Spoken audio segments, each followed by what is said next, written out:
जय मसीह की सभी को। आई बिलीव जो कोई भी इस वीडियो को देख रहे हैं, आप सब बहुत ही आशीषित है और प्रभु में बहुत आगे बढ़ रहे हैं। आज हम लाए हैं एक स्पेशल वीडियो जिसमें मेरे साथ है 4 बहुत ही अच्छे प्रभु के दास, जिनसे आज हम सीखेंगे कि हम प्रभु में कैसे आगे बढ़ सकते हैं। आज हमारे साथ है ब्रदर आदिल, ब्रदर अबीर, ब्रदर सूरज और ब्रदर मनीष। आज हम इनसे सीखेंगे कि ये लोग प्रभु में आगे कैसे बढ़ रहे हैं। आज हम इनके अनुभव से सीखेंगे कि हम किस तरह आगे बढ़ सकते हैं प्रभु में। आज हम सबसे पहले पूछेंगे ब्रदर आदिल से कि हम प्रभु में कैसे आगे बढ़ सकते हैं। प्लीज ब्रदर हमें बताएं। जय मसीह की। Thank you sister. प्रभु में आगे बढ़ना मेरे हिसाब से तो बहुत एक गहरी चीज़ है। मैं समझता हूँ कि हम जो है बहुत सारे समुद्रों को भी इकट्ठा कर दें तो एक बहुत बड़ी जर्नी है प्रभु में आगे बढ़ना। तो लेकिन मैं एक चीज़ को बयान करना चाहूँगा कि बहुत सारी दूसरी चीज़ों के साथ हम जो है अपना दिल, माइंड, अपना जो है रूह कनेक्ट कर सकते हैं खुदा के साथ। वो मैं समझता हूँ कि वो एक वर्शिप जो है, जब हम उसकी आराधना करते हैं तो वो एक तरीका है कि हम अपने आप को कनेक्ट कर सकते हैं। अगर हम फिजिकल तरीके से भी देखें, अगर मेडिकली यानी हम बॉडी को भी अगर देखें, जब हमारी आवाज़ निकलती है और जब हमारे इमोशंस खुदा के साथ कनेक्ट हुए होते हैं, उस टाइम पे डेफिनेटली जो है एक डिफरेंट फील होता है हमें, एक डिफरेंट। तो एक ये बहुत अच्छा तरीका है जब हम अपने खुदा के साथ कनेक्ट कर सकते हैं। तो एक तो ये है। फिर जो है वर्शिप हम देखते हैं कि बाइबल में ओल्ड टेस्टमेंट के अंदर हमने देखा है कि जब वर्शिप होती थी तो बहुत सारे हमने चमत्कार देखे। इवन जब जंग होती थी तो खुदा जो है वर्शिप के द्वारा जो है उनको विजय दे। तो वर्शिप के अंदर वो एक पावर है कि जिससे बॉन्डेजेस टूट जाते हैं, बंधन जो है टूट जाते हैं। प्रेज़ द लॉर्ड जी। लेकिन आज हमें अंडरस्टैंड ये करना है कि वर्शिप है क्या। आज हम वर्शिप को कौन से पैरामीटर पे जो है तोल रहे हैं, क्या है यानी आज जो है वर्शिप। मैं भी अपने आप में ये समझता हूँ कि मुझे भी ऐसा लगता था और कहीं ना कहीं अभी भी लगता है, जो मैं सीख रहा हूँ कि हम वर्शिप करनी है तो मुझे लगता है कि मैं जो अपना कीबोर्ड उठाऊंगा, म्यूजिक उठाऊंगा, कहीं भी पहुँचूंगा, वहाँ पे जाके बजाऊंगा, गाना शुरू करेंगे तो ये वर्शिप हो जाएगी। लेकिन मुझे आज मैं ये सीख रहा हूँ खुदा के फजल से और होली स्पिरिट की ताकत से और पावर से कि मुझे लगता है कि सिर्फ म्यूज़िक और बजाना और गाना या फिर आवाज़ या फिर अच्छे वर्ड या फिर अच्छी लिरिक्स या फिर अच्छी धुनें, यही खुदा को खुश नहीं करती है। मुझे ये लगता है कि उसके पीछे जो है एक बहुत बड़ा प्रोसेस है। कहाँ से वर्शिप हो रही है, वो जो आवाज जो निकल रही है उसका हृदय कैसा है। Praise the Lord. यस। और उसके पीछे जो है सैक्रिफाइसेस और कुर्बानियां कितनी है, डिपेंड वो करता है। हम जो है बाइबल में देखते हैं कि वर्शिप, जैसे हमने कई बार पहले भी सुना है कि जब इब्राहिम आइजक को कुर्बान करने के लिए गया तो उसके लिए आराधना थी। वो सेम टाइम पे मैं ये भी समझता हूँ कि जब खुदा ने नूह को कहा कि तुम कश्ती बनाओ क्योंकि सैलाब आएगा और सब कुछ गर्क हो जाएगा, तो मैं ये समझता हूँ कि उसके लिए वो भी एक आराधना थी, एक वो भी वर्शिप थी। और उसने जो है कितने यानी साल लगे वो बनाने के लिए और कितनी डिस्करेजमेंट उसको एवरीडे होती थी। वो एवरीडे जो है बनाता था बोट, एवरीडे लोगों के पास जाता था ताकि वो अपना मन कराएं, लेकिन कोई भी मन नहीं कराता था और वो फिर वापस आके फिर बोट बनाना शुरू कर देता था, यानी अपनी आराधना उसकी चालू। तो मुझे लगता है कि वो कितनी कुर्बानियाँ सी उसके एवरीडे। तो वो हर एक सेक्रीफाइस और हर एक कुर्बानी जो थी, मुझे लगता है कि वो एक लकड़ी का किला बना के वो उसको ठोक देता था हमेशा। तो मुझे लगता है कि हमें जब वर्शिप करते हैं हमारी जिंदगियों के अंदर, हर एक की जिंदगी के अंदर हमें सेक्रीफाइस करना है, अपनी ज़िंदगी को भी देखना है, अपनी ज़िंदगी को परखना है, जांचना है, ताकि हम थोड़ा करके हर एक चीज़ को हम जो है खुदा के पैरामीटर के बराबर लेके आने की कोशिश करें, जो कि एकदम से नहीं होगा, हम एंजल्स नहीं हैं, लेकिन हमें थोड़ा करना बहुत ज़रूरी है। मैं कल ही खुदा के कलाम पढ़ रहा था, उसमें मैथ्यू 30 चैप्टर उसकी वर्स 8 और 9 के अंदर जो मैंने बहुत अच्छी चीज़ सीखी, उसमें ये लिखा था कि वही कि जो बीज अच्छी जगह पे गिरते हैं तो उसके बाद जो है उनमें से फ्रूट आता है, रिजल्ट आता है। वो रिजल्ट जीसस क्राइस्ट ने अपने मुंह से कहा है, यानी 100%, 60% एंड 30%। तो मैं बहुत सरप्राइज था कि 100% और एकदम से 60%, कि जीसस क्राइस्ट इतना ही ज्यादा आपने मार्जिन दे दिया उनको, फिर 60 से छोड़े सीधा 30%। तो मैं इस चीज से बहुत देख के खुश हुआ कि हम जो है अगर 30% भी अपनी जिंदगी के अंदर फ्रूट लेके आते हैं तो ही एक्सेप्ट्स अस। तो हमें गाना बजाना और लाइटों से और स्टेज से और म्यूजिक से और लोगों की ड्रेसिंग अच्छी होनी चाहिए, एनवायरनमेंट होना चाहिए, एम्बियंस अच्छी होनी चाहिए। मुझे उससे अच्छा ये मुझे लगता है कि हम कितनी परसेंटेज जो है चेंज कर रहे हैं, हमारी जिंदगी इधर परसेंटेज हम चेंज कर रहे हैं। तो मैं ये समझता हूँ। God bless you. God bless you. Thank you so much. अब हम पूछेंगे ब्रदर अबीर से। Thank you so much sister, आप सबों को चैनल से की। अब मुझे ऐसा लगता है कि प्रभु में बढ़ने के लिए मैं अपने हमेशा लाइफ में एक बाइबल के कैरेक्टर को हमेशा मैं देखता हूँ, उससे सीखा हूँ। वो है पतरस। आपने देखा होगा किस तरह वो जब यीशु मसीह के साथ चलते थे, वो कितने बार वो पाप में गिरे, यीशु मसीह ने उनको डांटा भी, और फिर आप ये भी देखे होंगे कि उन्होंने 3 बार इनकार किया यीशु मसीह को। लेकिन जब यीशु मसीह जी उठे, उसके बाद जब उनसे मिले और फिर जब उनको कहा गया कि जब तक पवित्र आत्मा ना आए एक जगह ठहरे रहो, और वहाँ पे हम देख सकते हैं कि पतरस और बाकी सारे चेले मिलकर वहाँ जब दुआ कर रहे थे, वो पाखरू उतर आया पैंतीकोस्त के दिन। और उसके बाद जब पतरस खड़ा हुआ, he was a changed man. वो फिर बदल गया जब वो प्रचार कर रहा था, तो कितने लोग प्रभु में आए। और इसके बाद अगर हम उसके जीवन में देखते हैं, जब चर्च में प्रॉब्लम्स आई, तब वो जान गया था कि किस तरह पाखरू उसके जीवन में आया है, किस तरह पवित्र आत्मा उसके जीवन में आया है, और वो है प्रेयर। मैं ये विश्वास करता हूँ कि प्रभु में बढ़ने के लिए बहुत इम्पोर्टेंट है प्रेयर। Yes.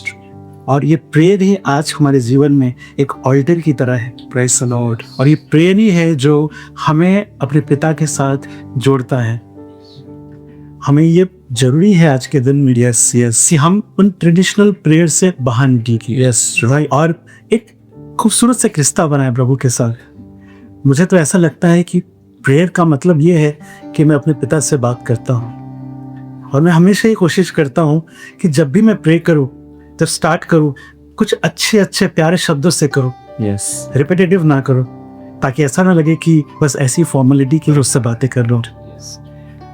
ये बहुत अच्छा लगता है मुझे उससे जुड़ने के लिए। और मेरे लाइफ में ये एक ऐसा चीज़ है, ऐसा एक एनर्जी की तरह है प्रेयर, जो मुझे हमेशा रिचार्ज करती है। Praise. जब भी हम फील करते हैं कि हम लो हैं, प्रेयर इज लाइक हम चार्जिंग सॉकेट के साथ जुड़ जाते हैं। जब वो पिता हमें वो ताजगी देता है और हमें बल देता है, ताकि जब कभी कोई परेशानी आए और तो हम खड़े रह सकें। सो सिस्टर, मैं ये रिकमेंड करूँगा कि आप जब प्रार्थना करें, उसके बाद जब आपका प्रार्थना खत्म हो, आमीन हो जाए, उसके बाद भी आप उससे कम्युनिकेट करें। दिन भर उससे बातें करें, छोटी छोटी बातों को लेकर आप उसके पास जाएं, उससे मदद मांगे, अपने दिल की बातें खुल कर कहें।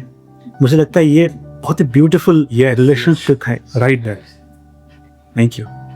थैंक यू सो मच कदर अबीर, बताने के लिए कि हम किस तरह प्रेयर के थ्रू प्रभु में आगे बढ़ सकते हैं। Thank you so much. अब हम पूछेंगे एक बहुत ही अच्छे प्रभु के दास ब्रदर सूरज जी से कि हम किस तरह प्रभु में आगे बढ़ सकते हैं। ऑनेस्टली मुझे भाई अबीर और भाई आदिल के जवाब बड़े अमेजिंग लगे। क्योंकि बाइबल कहती है कि वर्शिप प्रभु से प्यार करने का एक तरीका है, वो सिर्फ गीत गाना नहीं है। जैसे भाई आदिल बता रहे थे कि वर्शिप में अब कैसा सुर निकालते हैं वो इम्पोर्टेंट नहीं है, इम्पोर्टेंट ये है वर्शिप किस हार्ट से आ रही है। I think it's amazing. और जैसे भाई अबीर ने बताया कि पतरस 3 बार इनकार करके अचानक वो इतना पावरफुल पर्सन कैसे बन गया, बिकॉज वो जान गया कि पवित्र आत्मा की सामर्थ उसके ऊपर तब आई थी जब वो प्रेयर कर रहा थी। और उससे अपने लाइफ में कभी प्रेयर करना बंद नहीं की। एक चीज और है जो मैं ऐड करना चाहूंगा भाइयों के साथ, अगर हम प्रभु में बढ़ना चाहते हैं। आप जानते हैं जब मूसा को प्रभु ने 10 आज्ञाएं दी तो वो जमीन पे नहीं दी, पहाड़ पे दी। क्या आप जानते हैं जब जीसस इस अर्थ पे आया तो उसे मैथ्यू 5, 6, 7 में जो कुछ डिसाइपल्स को सिखाया, दीन बनो, नम्र बनो, हलीम बनो, फास्टिंग करो, ये करो, वो करो। आप जानते हैं उसने वो सारी बातें पृथ्वी पर रहकर नहीं, पहाड़ पे बैठ के उनको बताई। मूसा को प्रभु ने बातें बताई पहाड़ पे, जीसस यहां पर बता रहा है पहाड़ पे। मैं कभी कभी सोचता था प्रभु मैं पहाड़ पे चढ़ूं कैसे, मैं उस लेवल पे कैसे आऊं जहां पर मैं आपको सुन पाऊं। तो मैंने एक चीज देखी, मूसा ने 40 डेज फास्टिंग की, एलिया ने भी 40 डेज फास्टिंग की, जीसस ने भी 40 डेज फास्टिंग की, और आपने देखा पहाड़ पे तीनों साथ में खड़े। सो आई अंडरस्टैंड, अगर मैं अपने खुदा के बहुत करीब जाना चाहता हूं, बढ़ना चाहता हूं, तो वन थिंग इज फास्टिंग। उपवास, बाइबल ये नहीं कहती है अगर तू उपवास करे। अगर बाइबल कहती है अगर, तो इसका मतलब आपकी मर्जी है, आप चाहो तो करो, चाहो तो ना करो। लेकिन बाइबल अगर वर्ड यूज नहीं करती, बाइबल कहती है जब तू उपवास करे, मतलब आपको करना चाहिए। फास्टिंग एक क्रिश्चियन का कल्चर होना चाहिए, ये उसकी लाइफस्टाइल होनी चाहिए। मैं आप में से हर एक को कहना चाहता हूं, जो भी लोग प्रभु में बढ़ना चाहते हैं, कम से कम हमें हफ्ते में 1 या 2 दिन तो हमें फास्टिंग करना चाहिए। और याद रखिए, अगर हम फास्टिंग कर रहे हैं और प्रभु को टाइम नहीं दे रहे हैं तो वो फास्टिंग नहीं है, वो डाइटिंग है। उसमें आपका वेट तो लॉस होगा लेकिन आप प्रभु में बढ़ नहीं पाएंगे। रियल फास्टिंग जो होती है उसमें आत्मा फीस्ट करती। जब हम फास्ट करते हैं, जब हम उपवास में प्रभु के साथ समय बिताते हैं, आहिस्ते आहिस्ते हमारी जो बॉडी है उसको होली स्पिरिट ओवरकम करना स्टार्ट करता है, और आहिस्ते आहिस्ते हमारा बॉडी पीछे आ जाता है। और आप जानते होंगे आहिस्ते आहिस्ते हमारे बॉन्डेजेस क्लियर होते हैं, और बॉन्डेज लेस लाइफ जीने के बाद खुदा के लिए जीना तो एक amazing thing. So I think Anu बहन, मुझे लगता है कि जैसे कि भाई आदिल ने बहुत ब्यूटीफुली एक्सप्लेन किया कि वर्शिप में सुर से बेहतर हार्ट। भाई अबीर ने बहुत ब्यूटीफुली एक्सप्लेन किया कि प्रेयर ही होली स्पिरिट के पावर को हमारे ऊपर लेके आए। मैं कहूंगा फास्टिंग भी उतनी ही जरूरी है हमारी life. Thank you sister. Thank you so much brothers. Suraj की आपने इतने अच्छे से हमें समझाया कि फास्टिंग ये थ्रू कैसे प्रभु में आगे बढ़ सकते हैं। अब ब्रदर मनीष जी प्लीज हमें बताइए कि हम कैसे बढ़ सकते हैं। सबको जय मसीह की। मैं खुद से स्टार्ट करना चाहूँगा कि मेरी लाइफ में मैं कैसे बढ़ रहा हूँ प्रभु के साथ। जैसे कि बहुत तीनों भाइयों ने हमारे साथ अपने अपने विचार रखे कि कैसे आराधना, कैसे प्रार्थना, कैसे सारी चीज़ें प्रभु के साथ होना बहुत ज़रूरी। तो मेरी लाइफ में आई थिंक वचन ने जो बहुत ज़्यादा रोल प्ले किया है, क्योंकि जब हम वचन को पढ़ते हैं, जब हम वचन को सीरियस लेते हैं, बहुत टाइम हम प्रेयर करते हैं, बहुत टाइम हम एक मतलब रीति से चलते हैं, लेकिन हम वचन को सीरियस नहीं लेते। तो बहुत ज़रूरी है वचन को सीरियस लेना, क्योंकि जब हम वचन को सीरियस लेते हैं हम अपनी आत्मा को फीड करते हैं। ये हम जब खाना खाते हैं हमारा शरीर जो है वो बल प्राप्त करता है। ये बहुत ज़्यादा स्ट्रेंथ के लिए हम बहुत अच्छी चीज़ें खाते हैं। तो वचन भी एक ऐसी प्रभु का एक देह है। बाइबल कहती है वचन दे दा। ये वचन एक ऐसी चीज़ है जो प्रभु हिमसेल्फ, गॉड हिमसेल्फ। यस। सो जब आप खुद को प्रभु के वचनों के साथ फीड करते हैं तो स्ट्रेंथ हमें आती है, स्पिरिचुअल स्ट्रेंथ, जो कि हमें शारीरिक जितनी भी प्रॉब्लम्स हैं, जितने भी चैलेंजेस हैं, उसको ओवरकम करने में बहुत हेल्प करती है। मैं बहुत टाइम ऐसा करता था, प्रेयर करते थे नॉर्मल सुबह उठ के और बाइबल सोचते थे कि कभी पढ़ेंगे और नहीं पढ़ते थे। तो क्या करते थे, जो प्रभु उत्तर देना चाहता है वो मिस करता था। बहुत बार प्रभु बात करता है वचनों के द्वारा। हमारे प्रभु के दास कहते हैं भाई सूरज की, जब हम दुआ करते हैं तो हम बात करते हैं, लेकिन जब हम बाइबल पढ़ते हैं तो प्रभु बात करता है। ये बहुत जरूरी है, वचन को होल्ड करना, अपने जीवनों में उसको लेके चलना। जैसे इजराइल के साथ वाचा का संदूक हमेशा साथ चलता था, और वहाँ पे बहुत सारी ब्लेसिंग्स, बहुत सारे छुटकारे होते थे उस वाचा के संदूक के द्वारा। तो ये जो वचन है ना, ये भी वाचा का संदूक है, ये प्रभु की उपस्थिति को जाहिर करता है, और ये बहुत जरूरी है। हम कैसा भी जीवन जिए, हम मसीह जीवन इनकम्प्लीट है वर्ड के बिना, वर्ड के, और बहुत जरूरी है कि वचन हमारे साथ साथ है। सुबह हम जब उठें तो मैं ये सीखा है कि हमें सुबह सबसे पहले जो चीज करनी है ना, प्रभु को उत्तम टाइम दे रहा है, उसमें हमें उसका वचन पढ़ना है। हमें उसकी बातें सीखनी है। आज हमें कि आज के दिन के लिए हमें प्रभु क्या चाहता है हम करें, आज के दिन उसकी मर्जी हम कैसी पूरी करें, वो वचन के द्वारा है। वो मैंने रिसेंटली सीखा है बहुत, और ये बहुत ज़रूरी है प्रभु के वचन को जानना। इसके बिना हम अधूरे अधूरे मसीह है, बिना सोच प्रभु के वचन के। तो प्रभु का वचन मतलब प्रभु की उपस्थिति, उसके उत्तर, उसकी हर जगह उसकी लीड। तो मैं ये मानता हूँ मेरे जीवन में वचन ने बहुत रोल प्ले किया है प्रभु को जानने के लिए, उसमें बढ़ने के लिए, और बहुत सारी आशीषें प्रभु के वचन के द्वारा होती हैं। चर्च में जाते हैं, सबसे मेन चीज़ जो लोग जाते हैं वो प्रभु के वचन के लिए जाते हैं, क्योंकि वो भोजन है, उसी भोजन से हमें स्ट्रेंथ मिलती है और हम मसीह में बढ़ते जाते हैं।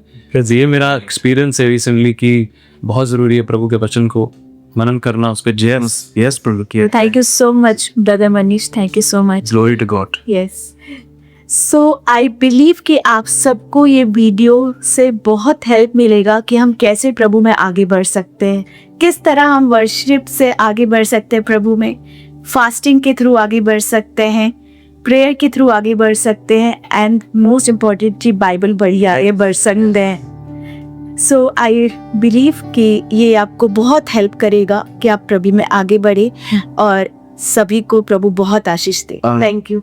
वन सेकेंड, मैं चाहता हूँ कि भाई आदिल जो है ना, वो व्यूअर्स के लिए प्रेयर करे कि जो हमने आज सीखा और समझा हम वो कर पाए। Please pray for us sir. कदूस कदूस रब्बुल अफ़वाज, जिंदा जलाली आसमानी बाग, ऐ खुदावंद हम आपका शुक्र करते हैं यहोवा यरी इस वक्त के लिए कि आज अपने हमें ये मौका दिया कि हम सब मिलकर है खुदावंद इस चीज़ को शेयर कर सकें, अपने अपने एक्सपीरियंस है खुदावंद हम शेयर कर सकें, और है खुदावंद ताकि जो कोई भी इस वीडियो को देख रहे हैं ये उनकी ज़िंदगियों में एक अच्छा काम कर सके, ताकि वो इससे कुछ ना कुछ सीख सके। है खुदावंद, बेशक जैसा आपका वादा है कि जहाँ 2 या 3 मेरे नाम से इकट्ठे होते हैं मैं वहाँ हाजिर होता हूँ, और है खुदावंद हम यकीन रखते हैं कि ये सेशन आपके द्वारा हुआ है और बहुत सारे लोग इससे आशीष पाएंगे और सीखेंगे। हर एक को ब्लेस कीजिए in the name of Jesus Christ. आमीन। वीडियो को बंद करने से पहले मैं एक चीज आपको कहना चाहता हूँ। मैं इस समय यूएई के दुबई में हूँ। खुदा ने अपने फजल से हमें यहाँ पर एक छोटी सी मंडली दी है, और मैं बहुत अपने आप को ब्लेस्ड समझता हूँ कि मैं एक प्रभु की बेटी और 3 प्रभु के बेटों के साथ यहाँ पर हूँ। और मैं आप में से हर एक को बताना चाहता हूँ, अगर आप भाई आदिल, भाई अबीर और भाई मनीष को अगर आप फॉलो करना चाहते हैं, इस वीडियो के नीचे आप एक लिंक देखेंगे। वो जो लिंक है वो फेसबुक की लिंक है, और वो हमारे जीसस इज लाइफ चर्च की ब्रांच का जो पेज है फेसबुक पे वो इसका है। और मैं आपको बताना चाहता हूँ ये प्रभु के तीनों दास वहाँ पर अपने अपने वीडियोस अपलोड करते हैं, गीतों को जो वचन ये प्रचार करते हैं यहाँ पर वो वहाँ पर अपलोड होते हैं। आप चाहें तो आप उस पेज को फॉलो कर सकते हैं, और आप आने वाले दिनों में और भी बरकत पा सकते हैं। बहन अनु, हम आपका भी बहुत बहुत धन्यवाद करते हैं कि आपने बहुत ही खूबसूरती से आपने आपसे सवाल पूछे। खुदा आपको बहुत बरकत दे, और जितने भी लोग आप मुझे देख रहे हैं दुआ करिए अरब प्रभु को जान सके। हालेलुया। आमीन। God bless you.